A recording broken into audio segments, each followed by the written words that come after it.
अस्सलाम वालेकुम, क्या हाल है आप सबका। उम्मीद है बिल्कुल ठीक होंगे। क्लास 7 की history middle edges in Europe chapter number 1 है हमारा, और आज इसका बिल्कुल लास्ट टॉपिक हम स्टडी करने लगे हैं, मंगोल्स का, the rise of Mongol empire. और इसमें हम स्टडी करेंगे मंगोल्स कौन थे, मंगोल्स कहाँ से आए थे, उनकी एम्पायर किस तरह बनी, वो किस चीज़ में एक्सपर्ट थे, उनकी क्या खिदमात थी अपनी एम्पायर के हिसाब से, और वो किस तरीके से मंगोल्स ख़त्म हुए।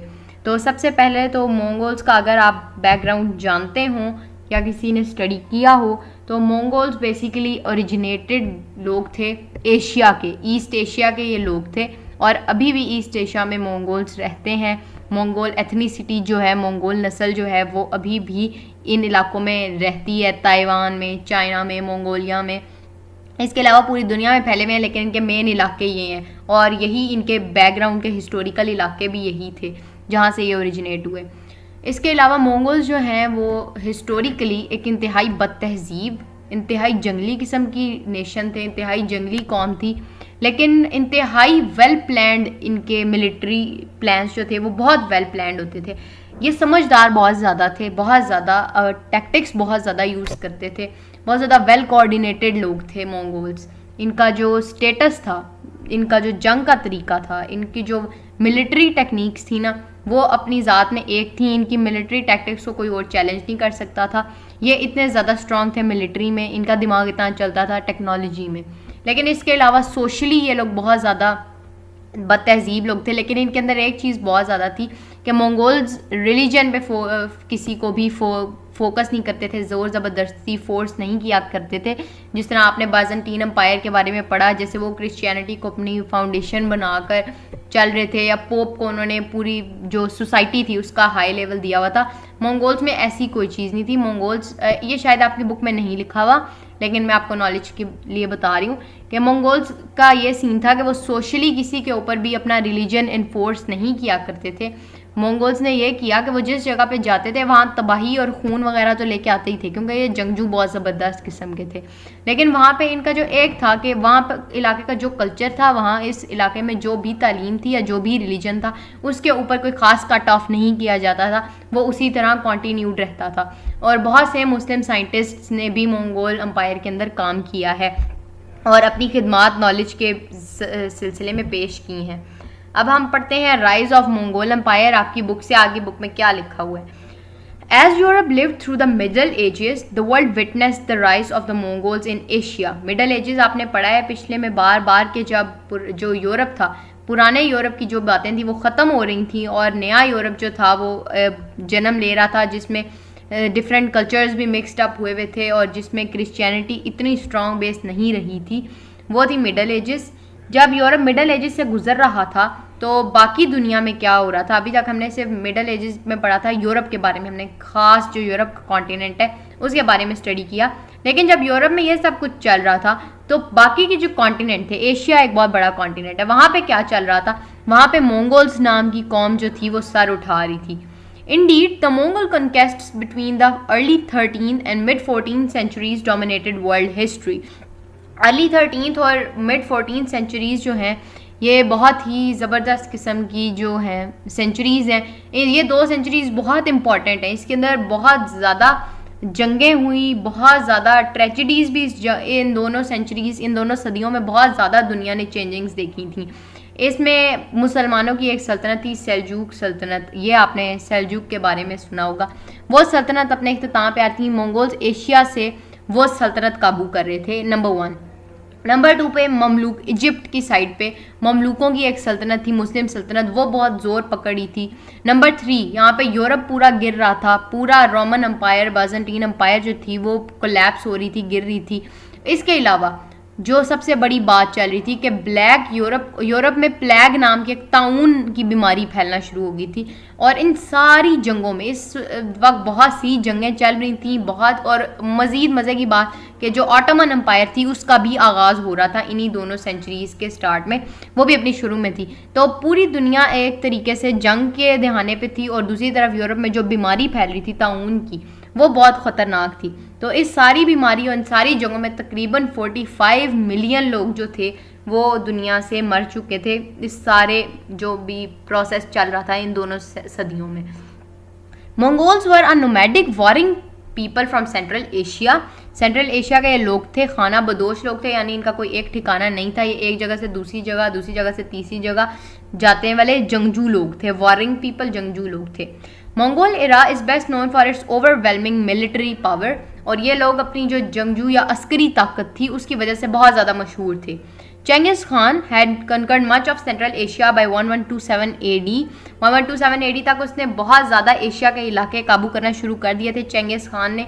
चेंगिस खान भी मंगोल कबीले का ही एक फ़र्द था, जो एक जंग के दौरान एक जंग हुई थी। चेंगिस खान का भी राइज किस तरह होना शुरू हुआ, एक जंग हुई थी चेंगिस खान की अपने कबीले की दूसरे कबीले के साथ, इनकी एक जंग हुई थी और उस जंग में दूसरा कबीला जीत गया। चंगेज़ एक पहाड़ी पे छुपा हुआ था और उस पहाड़ी से जब ये उतरा ना, तो उस पहाड़ी पे जितने भी लोग छुपे हुए थे उन लोगों के साथ इसने ये सब फतूहात का आगाज़ किया था और जिसमें इसने बहुत सारी सल्तनतों को हिला के रख दिया।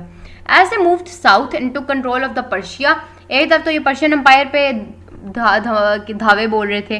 The Genghis Khan successor made various conquests, और दूसरी तरफ जो इनकी बाकी की आर्मी थी वो बाकी की जो जगह थी, बाकी की जो एशिया के लोग थे उनको फतह कर रहे थे। In 1258, his grandson Halaku Khan attacked Baghdad and destroyed the Abbasid Caliphate. ठीक है, you can read more about this in the Islamic history chapters. इसको छोड़ दें कि 1258 में क्या हुआ कि उसका जो ग्रैंड सन था, यानी उसका जो पोता था, हलाकू खान का बेटा था ओगदाई खान। उस ओगदाई खान का बेटा था ये हलाकू खान, जिसने बगदाद पे अटैक किया। और अब्बासियत सल्तनत जो थी ये मुसलमानों की एक बहुत बड़ी सल्तनत थी, इराक में थी और इल्म हुनर का एक बहुत बड़ा मरकज़ थी। इस्लाम का बहुत बड़ा इल्म हुनर का मरकज़ जो था वो सब बगदाद में था। बहुत बड़े आलिम इस्लाम ने इस जगह पे पैदा किए थे बगदाद में, और हमारी कोई हज़ारों लाखों के हिसाब से किताबें थी जो मंगोल्स ने अटैक किया बगदाद पे, और बगदाद की बहुत सी किताबें जला दी गई। बगदाद पूरा इन्होंने तबाह कर दिया। बगदाद का सारा इल्म जो था इन्होंने दरियाओं में बहा दिया या जला दिया गया था। और चंगेज़ खान का एक कौल था कि अब तो जब मुस्लिम्स के ऊपर ये बहुत बड़ी ट्रेजेडी थी मुस्लिम्स के लिए कि हमारी एक बहुत बड़ी सल्तनत थी अब्बासिया सल्तनत, और इन सल्तनत में इल्म हुनर बहुत ज़्यादा था। बेसिक्स जो थी दुनिया के इल्म हुनर की, तमाम किस्म के नॉलेजेस की, साइंस, टेक्नोलॉजी, इस्लामिक, हर तरह का इल्म यहाँ पे बहुत ज़्यादा मौजूद था। लेकिन ये लोग अपनी जो सिक्योरिटी थी, इस्लाम में एक सिक्योरिटी बहुत ज़्यादा है कि मुस्लिम्स को अपने ख्याल रखना चाहिए, दुश्मनों के खिलाफ हमेशा एक्टिव रहना चाहिए, वो चीज़ें लोगों में से बिल्कुल ख़त्म हो गई थी। ये बिल्कुल आराम परस्त बन गए थे। तो चंगेज़ खान इन लोगों के बारे में कहा करता था कि मैं तुम पर तुम्हारे रब का अजाब बना के भेजा गया हूँ। ठीक है, इतनी बुरी हालत इन्होंने की थी अब्बासिया सल्तनत की। आगे चलें। The Mongols divided the regions into 4 groups known as Khanates in 1260. Mongols ने जब वो पूरी सल्तनत अपनी बना ली तो उन्होंने अपनी पूरी सल्तनत को 1260 में 4 बड़े रीजन्स में डिवाइड कर दिया, यानी उसको अपनी सल्तनत को डिवाइड कर दिया जिन्होंने खनाटे का, खान से मंगोल्स अपने आप को खान कहा करते थे तो खान से खन्नाटे। ये सब उन्होंने क्यों किया? This facilitated them to efficiently govern the vast territory of the empire. तो मैंने आपको बताया था मंगोल्स का दिमाग पॉलिटिक्स में बहुत चलता था, जंग में बहुत चलता था। उन्होंने अपनी इतनी बड़ी सल्तनत को डायरेक्टली किसी एक बादशाह के अंडर रखने की बजाय क्या किया कि उन्होंने अपनी पूरी सल्तनत को 4 पीसेस में डिवाइड कर दिया, ताकि वो उन सारे पीसेस की जो भी हुक्मरानियाँ या वहाँ पे जितने भी मसले मसाइल हैं उन सबको बहुत एफिशिएंटली देख सके, बहुत बेहतरीन तरीके से देख सकें। Until 1294, Mongols ruled the world largest unified empire. Mongols ने 1294 तक दुनिया की सबसे बड़ी सल्तनत पे अकेले हुकूमत की, दुनिया की सबसे बड़ी सल्तनत पे, और मंगोल्स ने अपनी ये सल्तनत जो थी बहुत कम अरसे में बनाई थी, लेस देन 100 years। तकरीबन 1 सेंचुरी से भी कम में इनकी ये सल्तनत बन गई थी, और ये लास्ट भी और तकरीबन ये ख़त्म भी 1 सेंचुरी के अंदर अंदर ही हो गई थी। क्यों? क्योंकि इनके पास मंगोल्स का जो जंगलीपन था वही इनके आड़े आ गया था। आगे पढ़ते हैं। Impacts of Mongols invasions on Europe. Mongols की ने जब यूरोप पे, यानी जो बाइजेंटीन एम्पायर था वहाँ पे जो अटैक्स किए, या क्रिश्चियनिटी की जितनी भी रिलेटेड वहाँ हमने फ्यूडलिज्म पढ़ा था कि वो उनमें कुछ जो थी वो फ्यूडलिज्म वाली रियासतें बन गई। वहाँ पे जो अटैक्स किए, यानी क्रिश्चियंस पे जो अटैक किए, उनका क्या इफेक्ट हुआ।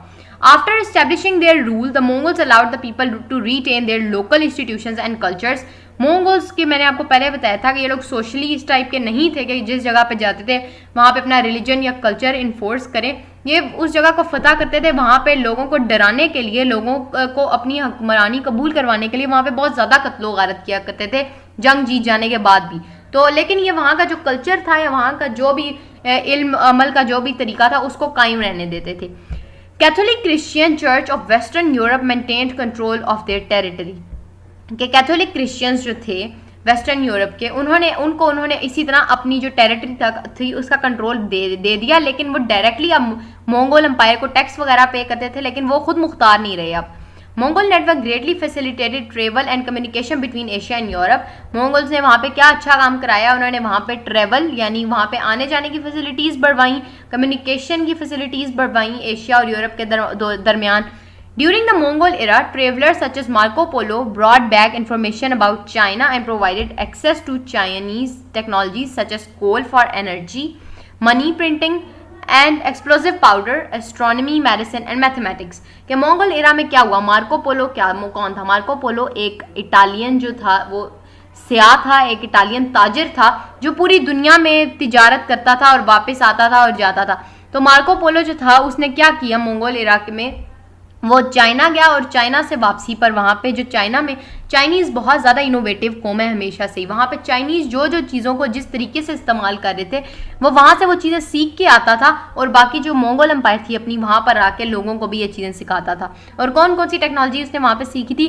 कोल फॉर एनर्जी, के कोयले का इस्तेमाल वो लोग एनर्जी के लिए किस तरह करते थे, यानी किस तरीके से वो लोग कोल को आग लगाने के लिए, कोल को किसी भी चीज़ के लिए यूज़ करते थे। मनी, पैसा, वो किस तरह पेपर प्रिंटिंग, मनी पैसा जो था यानी जो नोट का पैसा था, आपको पता है पहले हमेशा से पैसा जो था वो सिक्कों की सूरत में होता था जो बहुत ज़्यादा हैवी हुआ करते थे। तो चाइना में पेपर मनी का आगाज़ हो रहा था, कागजी नोटों का। उस चीज़ को उसने आगे यहाँ पे बताया, प्रिंटिंग, कागजी नोट वो छापते किस तरीके से, वो टेक्नोलॉजी वो उसने सीखी मार्को पोलो ने। एक्सप्लोजिव पाउडर, धमाकेदार मवाद जो था, धमाका खेज मवाद जो था, वहाँ से उन्होंने सीखा। और फिर ये मंगोल एम्पायर जो थी इन्होंने यूज़ करना शुरू किया अपनी जंगों में धमाका खेज मवाद। एस्ट्रोनॉमी, सितारों का इल्म इन्होंने सीखा। मेडिसिन, दवाई बनाना सीखी। तिब का इन्होंने मैदान सीखा और मैथमेटिक्स सीखी। Also see explorers for instant, और जो सियाह थे जो समुद्री रस्तों से या तिजारत करते थे या घूमते फिरते थे दुनिया को तस्खीर करने के लिए, क्रिस्टोफर कोलंबस जिसने इंडिया दरियाफ्त किया था, ये कौन था? डिस्कवर्ड इंडियाज रिचेस, इसने इंडिया, ये एक अमेरिकन बंदा था जिसने इंडिया को दरियाफ्त किया था। अमेरिकन का ख्याल था कि दुनिया जो है वो एक सर्टन जगह के बाद रुक जाती है, ठीक है, इंडियन ओशन से आगे उन्हें दुनिया का नहीं पता था कि यहाँ पे भी ये एशिया का इलाका एग्जिस्ट करता है, तो इसने इंडिया डिस्कवर किया था। The tax system was establish bye Mongols ने अपने लोगों पर टैक्स लगाया, यानी उनसे बाकायदा पैसे लिया करते थे अब उनको फैसिलिटीज़ देने के बदले। Banking and insurance practices spread from Eurasia to Europe resulting in economic stability in these parts of the world. Banking start की गई, लोगों को उनकी जान और माल के बदले पैसा इंश्योर करवाया गया, और ये सब किस में हो रहा था? मंगोल्स के जरिए हो रहा था यूरोप के अंदर। However the faster inter regional contact during the Mongol period created a serious problem. कि इंटर रीजनल कॉन्टैक्ट, इस लफ्ज़ को समझें कि जो इस तरीके से जब ये सब चीज़ें बढ़ी थी, जब एजुकेशन बढ़ी थी, जब क्या नाम है लोगों में जो टेक्नोलॉजी थी वो सीखने का रुझान बढ़ रहा था, लोग एक जगह से दूसरी जगह तिजारत कर रहे थे, तो क्या हो रहा था, लोग एक इलाके से दूसरे इलाके में जाते थे, एक जगह से दूसरी जगह पे दूसरों के इलाकों में जाया करते थे। तो इससे क्या हुआ कि इसने एक बहुत बड़ा मसला बना दिया। मसला कौन सा था? During this time Black Death और plague began in China and quickly spread to the Middle East and Europe. Black Death और प्लेग, ये एक बीमारी थी, ताउन जो मैंने आपको बताया था उस वक्त फैली थी, वो चाइना में फैलना शुरू हुई। और इसी तरह लोगों के आने जाने की वजह से एक वबा थी जो लोगों, जैसे कोरोना वायरस आया तो सबसे पहले क्या चीज़ बैन हुई थी कोविड में? कि आप सारे जो हैं वो रास्ते बंद हो गए, हर चीज़ इंटरनेशनल जितनी भी ट्रैवलिंग थी वो बैन हो गई। ट्रैवलिंग बैन होने से क्या हुआ कि वो वबा जिस जगह पे थी वो उसी जगह पे रही। अगर एक बंदा उस इलाके का किसी दूसरे इलाके में नहीं जाएगा तो जिस इलाके में बीमारी नहीं है वो लोग सेफ रहेंगे। लेकिन उस वक्त इतनी ज़्यादा टेक्नोलॉजी तो थी नहीं, तो उन्होंने क्या किया, लोग आते जाते थे तो उस इलाके की वबा दूसरे इलाकों में भी आ गई, जिससे अमवात जो थी वो बहुत ज़्यादा बढ़ गई। The plague killed 1/4 to 1/3 of the population of western Europe and the Middle east. और प्लेग ने वहाँ की 1/4 या 1/3 जो लोग थे वहाँ के ख़त्म कर दिए, 1/3 लोग वहाँ के मर गए, यानी वहाँ पे तकरीबन हाफ से कम थोड़ी सी पॉपुलेशन जो थी वो ख़त्म हो गई। ये था इंटर रीजनल, ये आपको इसमें इंटर रीजनल कॉन्टैक्ट का डिसएडवांटेज भी पूछा जा सकता है, तो वो आपने बताना है कि जी इस सेंचुरी में क्या हुआ कि जब उसमें ये वबा फैली चाइना में, तो लोगों के आने जाने की वजह से ये बीमारी मज़ीद फैली, और मज़ीद फैलने से क्या हुआ, बहुत ज़्यादा लोगों की डेथ्स हुई, ज़रूरत से ज़्यादा। डू यू नो के ब्लॉग में आपको मार्को पोलो के बारे में लिखा मिलेगा। In the late 13th century के अख्ताम में Marco Polo, a young Venetian explorer, embarked on a grand adventure to China. वो एक चाइना गया। He met and served in the army of the great Khan Kublai Khan. Kublai Khan भी Mongol empire का एक बादशाह था, उसने उसकी आर्मी में भी सर्व किया। During his years under Kublai's patronage, उसकी कुबलाई को जब वो खदमत कर रहा था, यानी उनके साथ जब वो आता जाता था, Marco Polo introduce the great Khan to European civilization. उसने उनको यूरोपियन सिविलाइजेशन का बारे में बताया। The great Khan in turn introduce Marco Polo to Chinese civilization, यानी यूरोपियन सिविलाइजेशन के जो भी तरीक़ाकार थे, उनकी जो कल्चर थे, या उनका भी जो भी सोशल तरीका था, मार्को पोलो ने चंगेज़ खान या जो कुबलाई खान था उसको ये सब चीज़ें सिखाई, और कुबलाई खान ने इन टर्न उसको जो चाइनीज़ लोगों के तौर तरीके थे, चाइनीज़ कल्चर था, चाइनीज़ जो भी सोशल इश्यूज़ थे या चीज़ें थी, वो उसको सिखाई। यानी ये क्या था, एक इन्फॉर्मेशन का एक बंदे से किसी दूसरे इलाके में जाना, ये उससे वहाँ से आगाज़ हुआ था। आगे देखें, अकॉर्डिंग टू हिस्टोरिकल रिकॉर्ड्स, तारीख के मुताबिक मंगोल और खान डायनेस्टी एंडेड इन 1368। ये एक MCQ भी हो सकता है कि मंगोल डायनेस्टी कब ख़त्म हुई, मंगोल्स की हुक्मरानी कब ख़त्म हुई, 1368 में। मैंने आपको पहले बताया था कि तकरीबन 100 साल में ये डायनेस्टी बनी, और 100 साल में क्या नाम है ये तकरीबन ख़त्म भी होगी। तो आप इसको पढ़ें अंटिल 1294, उससे ऊपर पेज पाएँ। राइज ऑफ मंगोल एम्पायर की लास्ट लाइन देखें, पैराग्राफ लास्ट लाइन है दोनों पैराग्राफ्स की।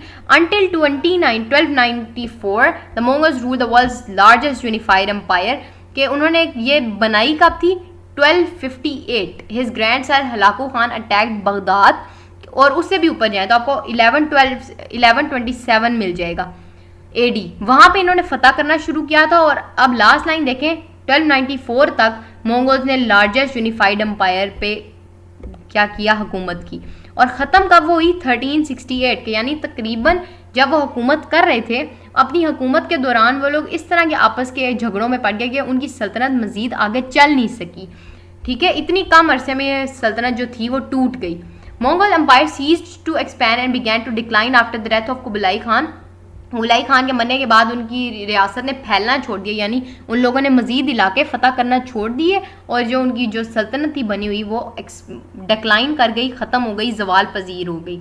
द सक्सेशन इशू के कौन कौन से मसले थे जिसकी वजह से उनकी ये जो सल्तनत थी वो इतने जल्दी, इतनी कम टाइम में ख़त्म हो गई। सक्सेशन इशू के किसके बाद कौन बादशाह बनेगा, कुबलाई खान जो था वो आखिरी बादशाह था, तो उसके बाद कौन बादशाह बनेगा, बादशाह की जंग ने। इंटरनल डिस्प्यूट्स, उनके आपस के मामलात ने, आपस की झगड़ों ने। लैक ऑफ लीडरशिप, के कौन उनको लीड करेगा, इस चीज़ की कमी ने। वाइड स्प्रेड करप्शन, और करप्शन के किसी भी एक सेंट्रल पावर नहीं थी, जो कि अथॉरिटी नहीं थी, तो हर बंदा अपनी मनमानी कर रहा था। Contributed to the downfall of Mongol empire. Short question भी है कि मंगोल एम्पायर किस तरह खत्म हुई। Succession issue, internal disputes, lack of leadership and widespread corruption, इन सब की वजह से मंगोल एम्पायर क्या थी, डिसइंटीग्रेट हो रही थी, ख़त्म हो रही थी।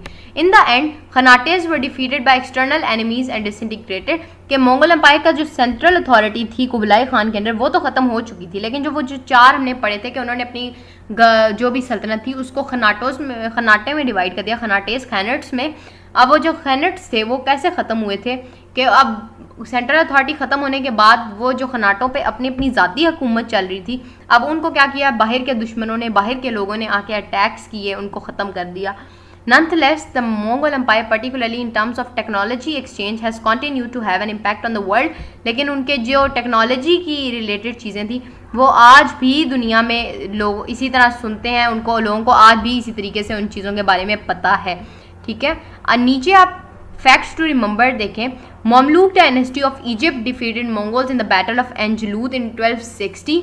ममलूक डायनेस्टी वो थी, मंगोल्स इतने बड़े और इतने ज़बरदस्त किस्म के फाइटर्स थे कि इन्हें कोई भी बंदा डिफीट नहीं कर पाया था जो इन्होंने सल्तनत बनाई। लेकिन ममलूक्स वो लोग थे, इजिप्ट के मुस्लिम्स थे, जिन्होंने इनको डिफीट किया था एंजलूद में। इन्होंने इनको हमेशा शिकस्त दी थी, जिसकी वजह से मंगोल्स मजीद मुस्लिम वर्ल्ड को फतह नहीं कर पाए थे।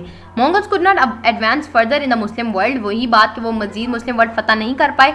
ममलूक्स were military very powerful to the extent that they defeated numerous crusaders, ये इतने ताकतवर थे कि इन्होंने इतने ज़्यादा सलेबियों को भी इस सब में शिकस्त दी थी। सलेबी वो क्रिश्चियंस थे जो सिर्फ इस बुनियाद पर लड़ा करते थे कि क्रिश्चियनिटी को दुनिया की बेस बनाएं। वो इसलिए नहीं लड़ते थे अपनी रियासत के लिए लड़ते थे, वो क्रिश्चियनिटी के लिए लड़ते थे, सलेबी थे। ठीक है, तो सलेबी जंगें जो थी वो भी ममलूक्स ने लड़ी थी। अब आपको ये imperial passport from Yuan dynasty नज़र आ रहा होगा, ये चाइनीज़ डायनेस्टीज थी और सॉरी मंगोल्स डायनेस्टी थी। Imperial passport from Yuan dynasty, one of two known Kublai Khan passports. Kublai Khan की ये टोकन से स्पेशल, जो ये टोकन इसलिए यूज़ किए जाते थे कि जो स्पेशल पैगाम जाया करते थे एक रियासत के बादशाह से दूसरी रियासत की तरफ, ये वो थे। I am the emissary of the Khan, के मैं खान का रिप्रेजेंटेटिव हूँ। If you defy me you die, अगर आप मेरी मुखालफत करेंगे तो आप मर जाएंगे। ठीक है, ये उसका है, ये म्यूज़ियम में रखा हुआ है इंपीरियल पासपोर्ट। ये थी उनकी, और ये जो जुमला है कि if you defy me you die, ये जो है वो मंगोल्स की ताकत को शो करता था कि मंगोल्स कितने ज़्यादा पावरफुल थे अपने इस सल्तनत में या अपनी सल्तनत के हिसाब से। ये था, हमने सारा पढ़ लिया मंगोल्स के बारे में, कहाँ से आए, कहाँ गए, कैसे बने, कैसे ख़त्म हुए। आई होप आपको समझ आया होगा। कोई भी क्वेश्चन हो तो आप पूछ सकते हैं। Thank you very much. अल्लाह हाफिज़।